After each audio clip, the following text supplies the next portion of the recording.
Assalamualaikum warahmatullahi wabarakatuh. Nama saya Oktavia Wahyu Puspitasari, NIM 202210072. Di sini saya akan sedikit membahas tentang proposal penelitian saya yang berjudul Pengaruh Media Pembelajaran WordSquare terhadap kemampuan menghafal kosakata bahasa Arab siswi MTS Putri Ma'arif Ponorogo. Latar belakang masalah yaitu pendidikan merupakan salah satu bentuk perwujudan kebudayaan manusia yang dinamis dan syarat perkembangan. Oleh karena itu, perubahan atau perkembangan pendidikan adalah suatu hal yang memang seharusnya terjadi dan sejalan dengan perubahan budaya kehidupan. Dapat dikatakan bahwa pendidikan merupakan proses melakukan bimbingan atau pembinaan sebagai sarana untuk mengembangkan ilmu yang didapatkan, baik secara formal maupun non-formal. Salah satu bagian terpenting dalam pendidikan adalah aktivitas belajar di dalam kelas, di mana proses pembelajaran yang berlangsung antara tenaga pendidik dan peserta didik merupakan faktor terpenting tercapainya tujuan sasaran pendidikan dalam menerapkan strategi pembelajaran aktif, serta bentuk untuk mendorong siswa aktif yang sedang berkembang dalam pembelajaran saat ini. Dapat dilakukan dengan cara memberikan peran aktif bagi siswa sehingga merasa terlibat dalam proses pembelajaran dengan menggunakan media pembelajaran yang tepat. Salah satunya dengan menggunakan media WordSquare. Proses pembelajaran dengan menggunakan media pembelajaran WordSquare bertujuan untuk mendorong pemahaman peserta didik terhadap materi pembelajaran, menciptakan suasana yang menyenangkan karena pembelajaran berupa permainan melatih siswa berdisiplin, merangsang siswa untuk berpikir efektif karena media pembelajaran ini mampu sebagai pendorong dan penguat dalam materi, sehingga meningkatkan hasil belajar siswa. Identifikasi masalahnya yaitu satu, kurangnya kemampuan menghafal kosakata bahasa Arab siswi MTS Putri Ma'arif Ponorogo. Yang kedua, proses pembelajaran yang masih berpusat pada guru. Yang ketiga, kurangnya keterlibatan siswa dalam proses pembelajaran. Dari identifikasi masalah yang ditetapkan dalam penelitian ini, maka dirasa perlu dilakukan pembatasan masalah agar dalam pengkajian yang dilakukan lebih terfokus kepada masalah-masalah yang ingin dipecahkan. Penelitian ini menitikberatkan pada pengaruh media pembelajaran WordSquare terhadap kemampuan menghafal kosakata bahasa Arab. Rumusan masalahnya adalah satu, bagaimana kemampuan menghafal kosakata bahasa Arab siswi MTS Putri Ma'arif Ponorogo. Yang kedua, apa pengaruh penggunaan media WordSquare terhadap kemampuan menghafal kosakata bahasa Arab siswi MTS Putri Ma'arif Ponorogo. Tujuannya yaitu untuk mengetahui kemampuan menghafal kosakata bahasa Arab. Yang kedua, untuk mengetahui pengaruh penggunaan WordSquare terhadap kemampuan menghafal kosakata bahasa Arab. Manfaat penelitian ini adalah yang pertama, manfaat teoritis, yaitu dapat menjadi sumber informasi tambahan mengenai media WordSquare pada pembelajaran kosakata bahasa Arab, sehingga mampu menambah wawasan bagi pembaca atau peneliti selanjutnya. Yang kedua yaitu manfaat praktis bagi peserta didik, yaitu dengan adanya penelitian tentang media WordSquare mampu meningkatkan minat dan semangat belajar siswi. Untuk pendidik, penelitian ini diharapkan mampu memberikan sumbangsi kepada pendidik agar dijadikan salah satu referensi media pembelajaran, khususnya media pembelajaran WordSquare yang praktis dan valid dalam proses pembelajaran. Yang ketiga yaitu bagi sekolah. Penelitian ini diharapkan dapat dijadikan tambahan rujukan untuk memperkaya media yang digunakan dalam proses pembelajaran bahasa Arab. Langsung saja kepada kajian teori pengertian media pembelajaran. Media berasal dari bahasa Latin yang merupakan bentuk jamak dari medium yang berarti perantara atau pengantar. Menurut Gerlach dan Eli, media jika dipahami secara garis besar adalah manusia, materi, atau kejadian yang membangun kondisi yang menyebabkan siswa mampu memperoleh pengetahuan, keterampilan, atau sikap. Menurut Gage, menyatakan bahwa media merupakan berbagai jenis komponen dalam lingkungan siswa yang dapat merangsang untuk pembelajaran.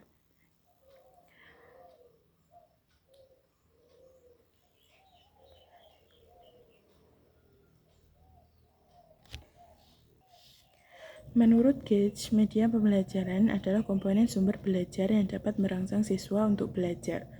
Menurut Sanaki, media pembelajaran adalah sarana pendidikan yang dapat digunakan sebagai perantara dalam proses pembelajaran untuk mempertinggi efektivitas dan efisiensi dalam mencapai tujuan pengajaran. Menurut Munadi, media pembelajaran adalah segala sesuatu yang dapat menyampaikan dan menyalurkan pesan dari sumber secara terencana, sehingga tercipta lingkungan belajar yang kondusif di mana penerimanya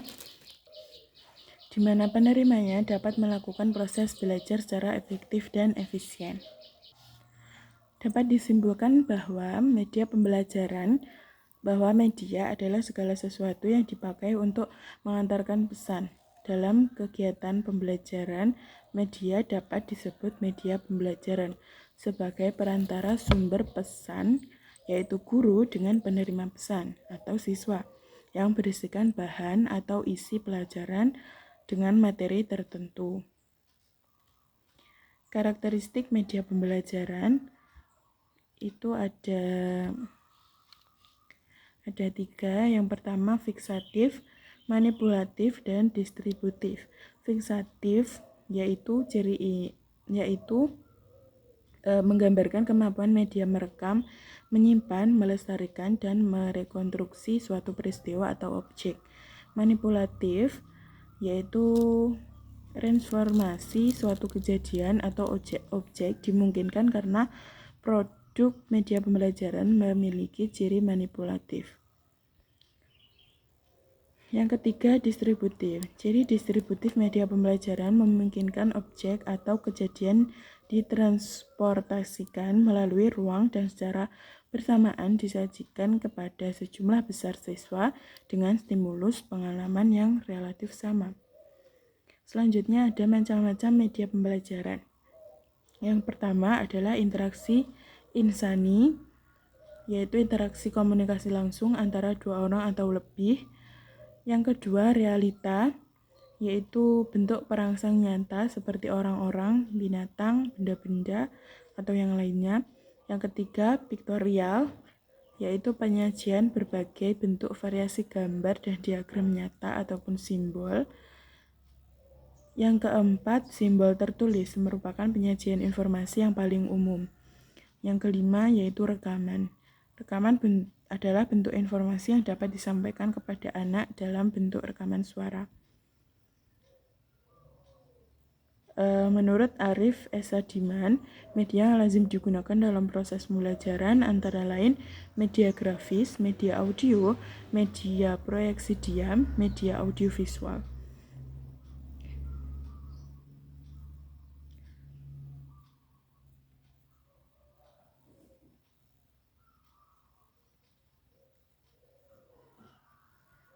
Selanjutnya adalah pengertian word square. Word square terdiri dari dua kata, word dan square. Word berarti kata, sedangkan square artinya kotak. Jadi word square adalah kotak-kotak kata. Word square merupakan media pembelajaran yang memadukan kemampuan menjawab pertanyaan dengan kejelian dengan mencocokkan jawaban pada kotak-kotak jawaban. Model ini mirip seperti mengisi teka-teki silang, tetapi bedanya jawaban sudah ada, namun disamarkan dengan menambahkan kotak tambahan dengan sembarang huruf penyamar atau pengecoh.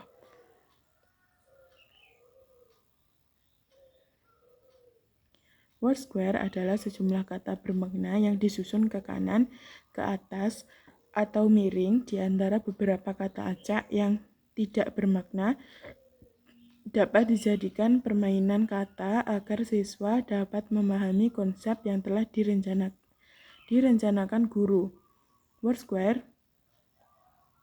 adalah sebuah media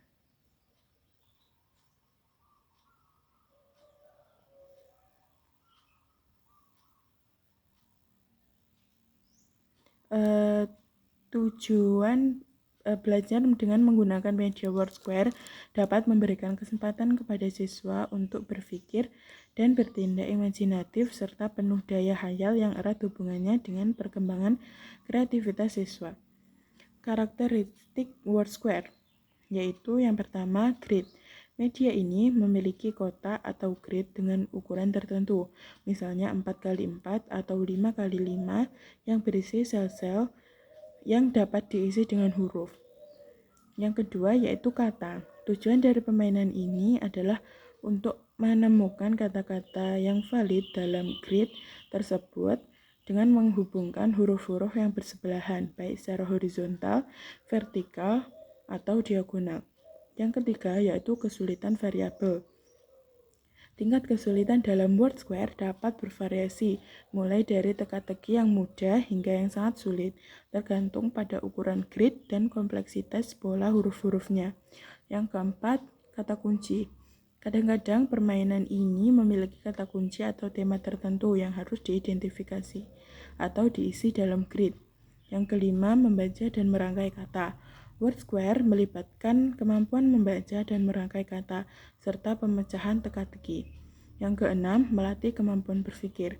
Permainan ini dapat dilakukan sebagai latihan untuk melatih kemampuan berpikir lateral dan kreativitas dalam mencari kata yang sesuai. Yang ketujuh, yaitu sumber hiburan. WordSquare sering digunakan sebagai hiburan, baik dalam bentuk permainan papan, aplikasi ponsel, atau teka-teki di berbagai media. Yang kedelapan yaitu variasi. Ada berbagai variasi WordSquare, termasuk yang lebih kompleks seperti cryptic crossword atau word search. Selanjutnya yaitu kelebihan dan kelemahan WordSquare. Kelebihannya yaitu mendorong pemahaman siswa dalam pelajaran. Yang kedua, melatih untuk disiplin, dapat melatih sikap teliti dan kritis, merangsang siswa untuk berpikir efektif, melatih ketelitian dan ketepatan dalam menjawab dan mencari jawaban dalam lembar kerja. Selanjutnya yaitu kelemahannya, siswa hanya menerima bahan mentahan. Siswa tidak mampu mengembangkan materi dengan kemampuan yang dimiliki. Selanjutnya yaitu langkah-langkah membuat media WordSquare.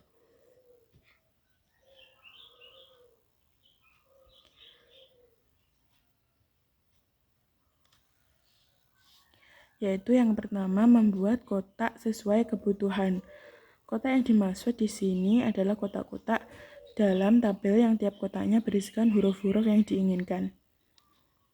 Yang kedua, membuat soal sesuai tujuan pembelajaran.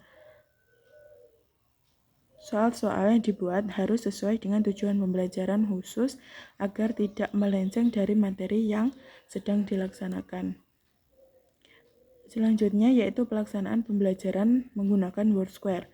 Tahap pertama merupakan tahap di mana guru menyampaikan materi yang ingin dicapai.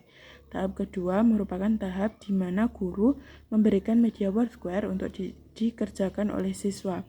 Tahap ketiga yaitu evaluasi, di mana guru bersama siswa mengoreksi jawaban pada media WordSquare.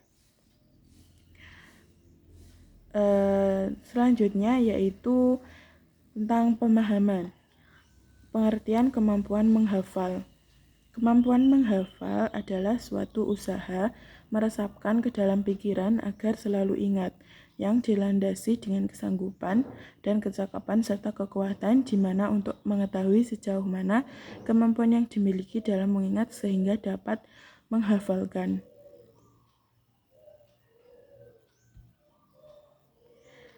Dalam proses menghafal, orang menghadapi materi yang biasanya disajikan dalam bentuk verbal, maupun materi itu dibaca atau didengarkan.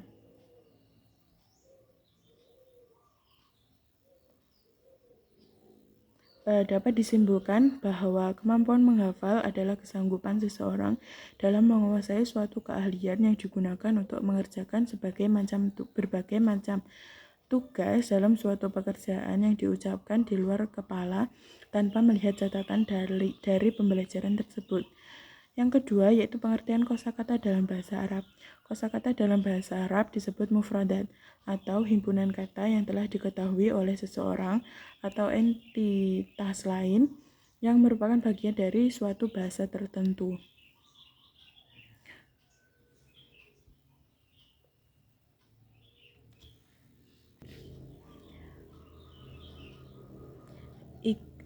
Selanjutnya yaitu teori penelitian terdahulu. Yang pertama yaitu Ika Reski Handayani, Titin Fatimah, Agung Wicaksono dengan judul penelitian pengaruh model pembelajaran WordSquare terhadap kemampuan peserta didik dalam menghafal kosakata bahasa Arab kelas 9 MTSN 2 Palu, mengungkapkan bahwa analisis data penelitian terkait dengan model pembelajaran WordSquare terhadap kemampuan peserta didik dalam menghafal kosakata bahasa Arab dapat disimpulkan bahwa ada pengaruh yang signifikan model pembelajaran WordSquare terhadap kemampuan peserta didik dalam menghafal kosakata bahasa Arab. Yang kedua yaitu Mu'alim Wijaya, Fatur Roji, Evi Nur Soroiyah, dan Wahyudi dalam judul penelitian yaitu model WordSquare, konsep semantik siswa mengenal mufradat dalam pembelajaran bahasa Arab, menyimpulkan bahwasanya dengan menerapkan model WordSquare ini mampu mengenalkan siswa terhadap berbagai macam bentuk mufradat beserta maknanya dengan baik dan benar. Yang ketiga, menurut Delvi Awalia Safati Nur dalam penelitiannya yang berjudul pengaruh penerapan model pembelajaran WordSquare dan media visual gambar dalam meningkatkan pemahaman peserta didik pada pelajaran sejarah kemampuan Islam kelas 11 di MAN 2 Kudus, menyatakan bahwa pengaruh WordSquare berpengaruh positif terhadap pemahaman peserta didik pada mata pelajaran sejarah kebudayaan Islam. Selanjutnya yaitu kerangka berpikir. Dalam kerangka berpikir terdapat dua variabel, yaitu yang pertama variabel pengaruh WordSquare, yang kedua variabel kemampuan siswi dalam menghafal kosakata.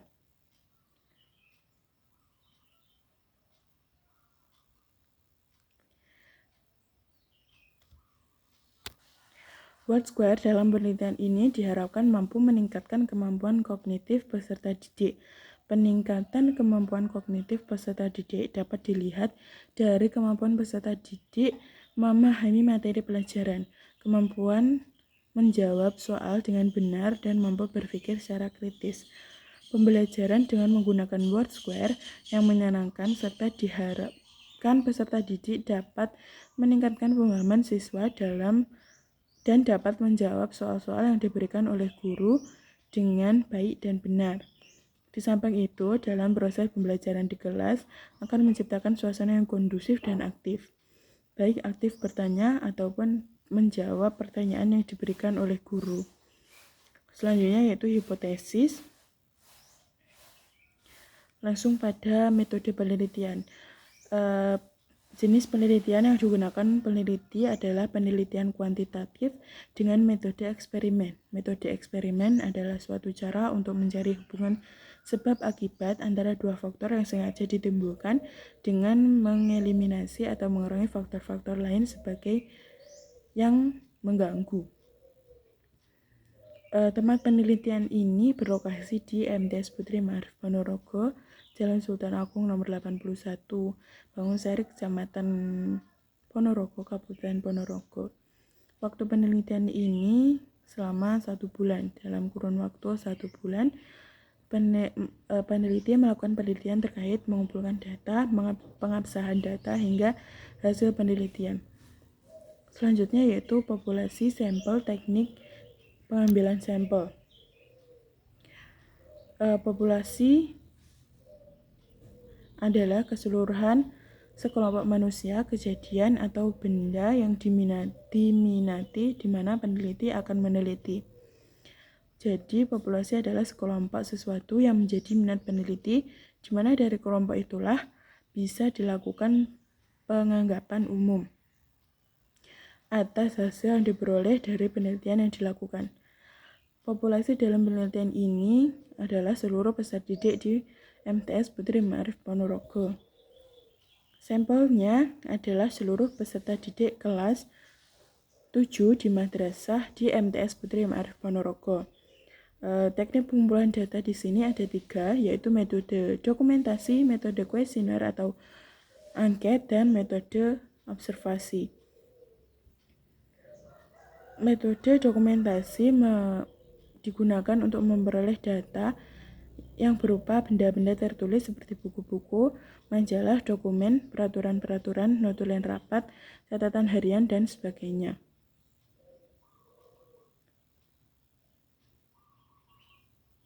Selanjutnya yaitu metode kuesioner atau angket. Yang ketiga yaitu observasi, bertujuan untuk menghimpun data penelitian selanjutnya dapat dianalisis peneliti, merupakan definisi observasi. Peneliti dalam memperoleh data menggunakan metode observasi ini guna memperoleh informasi di lapangan mengenai gambaran tentang pengaruh penerapan model WordSquare dalam meningkatkan kemampuan menghafal kosakata bahasa Arab siswi MTS Putri Ma'arif Ponorogo. Sekian, terima kasih. Wassalamualaikum warahmatullahi wabarakatuh.